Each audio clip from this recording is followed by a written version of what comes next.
આમ આદમી પાર્ટીએ ઉમેદવાર જ્યારે જાહેર કરી દીધો છે ત્યારે ઉમેદવાર પોતે એટલે કે ગોપાલ ઇટાલિયા અને પાર્ટીના સંયોજક રાષ્ટ્રીય સંયોજક અરવિંદ કેજરીવાલ આ બંને શું કહી રહ્યા છે સાંભળીએ। नमस्कार, केम छो। विसावदार का चुनाव अभी होने वाला है, बाई इलेक्शन, और मुझे लगता है कि महीने डेढ़ महीने में शायद इसका अनाउंसमेंट हो जाएगा।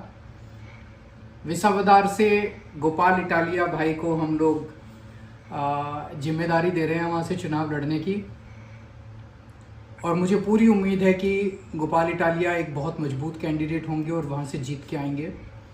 मेरी पार्टी के सभी कार्यकर्ताओं से, पूरे गुजरात के सभी कार्यकर्ताओं से, सभी लीडर्स से अपील है कि आप पूरा दम के साथ काम कीजिए इस विधानसभा के चुनाव के लिए, और हम सब लोग मिलके ज़रूर बीजेपी और कांग्रेस दोनों को हराएंगे। दोस्तों, સૌથી પહેલાં તો હું ગુજરાતના તમામ લોકો અને વિસાવદરના ખેડૂતોનો આભાર માનીશ કે ઘણા લાંબા સમયથી એમની લાગણી હતી કે ગોપાલભાઈ ઇટાલિયા વિસાવદરથી ચૂંટણી લડે।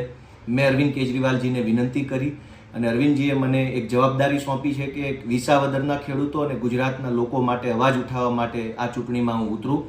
દોસ્તો, હું આશા રાખું છું કે આમ આદમી પાર્ટીના સૌ કાર્યકર્તાઓ, ગુજરાતના તમામ એ લોકો કે જે લોકો તાનાશાહી સામે લડવા ઈચ્છે છે, ખેડૂતોનો અવાજ બનાવવા ઈચ્છે છે, એ લોકો મને આમ આદમી પાર્ટીને મદદ કરે અને ખાસ કરીને વિસાવદરના ખેડૂતોનો વિશેષ આભાર માનીશ। અને એક ખાસ મહત્વની વાત એ છે કે ગુજરાતમાં ભાજપે આજ દિવસ સુધીમાં કોઈ પણ ધારાસભ્યને કે કોઈ પણ આગેવાનને ડરાવીને, ધમકાવીને, લલચાવીને તોડી પાડ્યો છે। પણ આ વખતે મારી ચેલેન્જ છે કે ભાજપની અંદર તાકાત હોય એટલી તાકાત લગાવી લે, પણ ગુજરાતના ખેડૂતોનો અવાજ, ગુજરાતના વિસાવદરના ખેડૂતોનો અવાજને નહીં ઝુકાવી શકે અને ગોપાલ ઇટાલિયાને ભાજપ ક્યારેય ડરાવી કે તોડી। તો ગોપાલ ઇટાલિયાના નામની જાહેરાત થઈ ગઈ છે। સત્તાવાર ચૂંટણીની જાહેરાત એકાદ દોઢ મહિનામાં થઈ શકે તેમ છે। ત્યારે 2022માં પણ ગોપાલ ઇટાલિયા ચૂંટણી લડ્યા હતા। તે ડેટા થોડું આપણે બતાવીએ જેથી કરીને આપને ફરી એકવાર રિહેશ થાય કે 2022માં શું થયું હતું। વિધાનસભામાં કતારગામ બેઠકથી તેઓ ચૂંટણી લડ્યા હતા, ત્યારે પણ મજબૂતીથી પ્રચાર કર્યો હતો। દક્ષિણ ગુજરાતમાં આમ આદમી પાર્ટીએ વિશેષ ધ્યાન આપ્યું હતું, જો કે પરિણામ તે પક્ષમાં ન આવ્યા, પરંતુ સુરતમાં કોર્પોરેશનમાં જ્યારે સારું પ્રદર્શન કર્યું એટલે દક્ષિણ ગુજરાતમાં મહેનત કરી હતી, પરંતુ એ લેખે ન લાગી। 2022માં થયું એવું કે ભાજપના વિનુ મોરડિયા સામે આમ આદમી પાર્ટીના ગોપાલ ઇટાલિયાની એ વખતે હાર થઈ હતી। જે માર્જિન હતું તે પણ આપણે બતાવીશું કે ટોટલ વોટ જે છે તે મોરાડિયાને 1,20,342 મળ્યા હતા, તો સામે ગોપાલ ઇટાલિયાને વિધાનસભા વખતે 55,713 મત મળ્યા હતા। એટલે આપ જોઈ શકો છો ડબલથી પણ વધારેનું ડિફરન્સ છે, તફાવત છે કે જે મતોથી તેઓ હાર્યા, જે મતોથી હાર્યા તે 64,629 મત હતા કે જે 2022માં ગોપાલ ઇટાલિયાની આ બેઠક પરથી હાર થઈ હતી। જો કે વિસાવદર બેઠક જે છે તે ખૂબ જ રસપ્રદ છે એટલા માટે કારણ કે અહીં ક્યારે કોણ જીત્યું તે આપને બતાવીએ।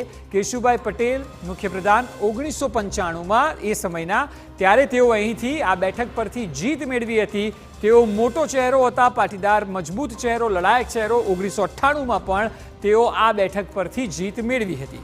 ત્યારબાદ 2002માં કનુભાઈ બાલાળા ભાજપમાંથી જીત્યા, એકવાર નહીં બીજી વાર પણ તેઓ જીત્યા હતા। 2002 બાદ ફરીવાર જ્યારે 2007માં લડ્યા ત્યારે પણ તેઓની જીત આ બેઠક ઉપરથી થઈ હતી।